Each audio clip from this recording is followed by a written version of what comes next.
This is a video to help get you started using Ryuu cards to help young people with social and emotional learning. I'm Joel Schall, a clinical social worker, one of the creators of Ryuu cards and CD-ROMs.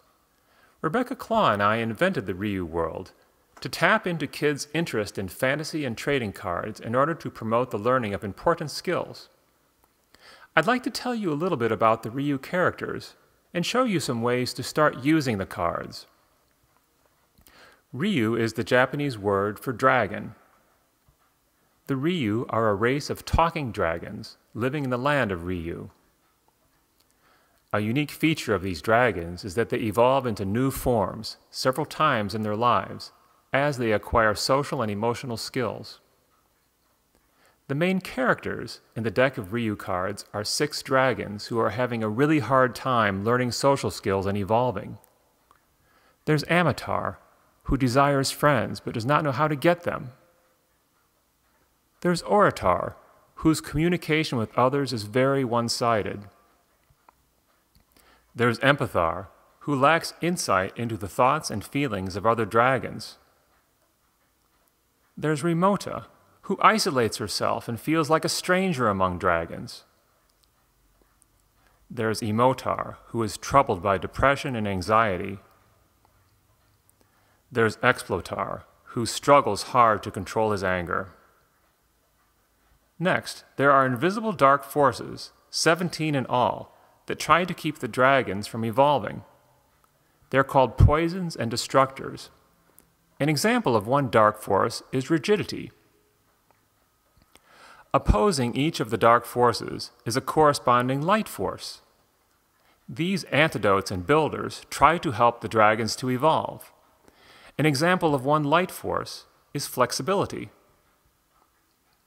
Quite a lot of children and teens love fantasy characters, and many are adept at learning and memorizing basic information about them.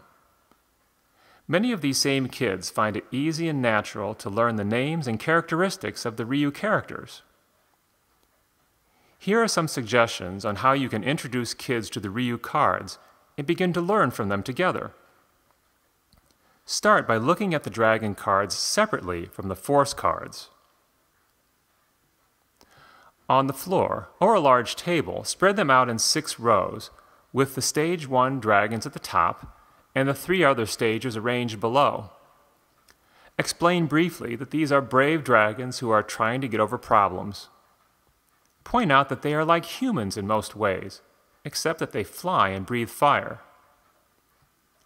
Later, lay out the force cards in 2 long rows, with the destructors and poisons at the top and the corresponding builders and antidotes on the bottom. The bottom of each card explains who battles whom. You will find as you lay out the cards that the young person's interest will fall on some dragons more than others, and kids will also naturally relate to some particular pairs of dark forces and light forces. As you look at the cards together, feel free to share your own observations. Try asking if they know any person who is like one of the dragons, or if they think that they themselves might be like any of the dragons. Next, ask about poisons and destructors. Which of these dark forces might get in the way of dragons or people trying to evolve? Which light forces might help them to evolve? Kids, especially those who enjoy fantasy or collecting cards, will wish to continue to learn and explore with you, or even on their own. That's why we made the Books of Ryuu, an interactive CD-ROM that tells about the Ryuu characters. We made Ryuu games for children to play with professionals and parents. We created other things to add to the fun. A Ryuu poster showing every character, and we made Ryuu tattoos and stickers. We hope you enjoy the world of Ryuu, and our best wishes to the kids you work with as they try to evolve.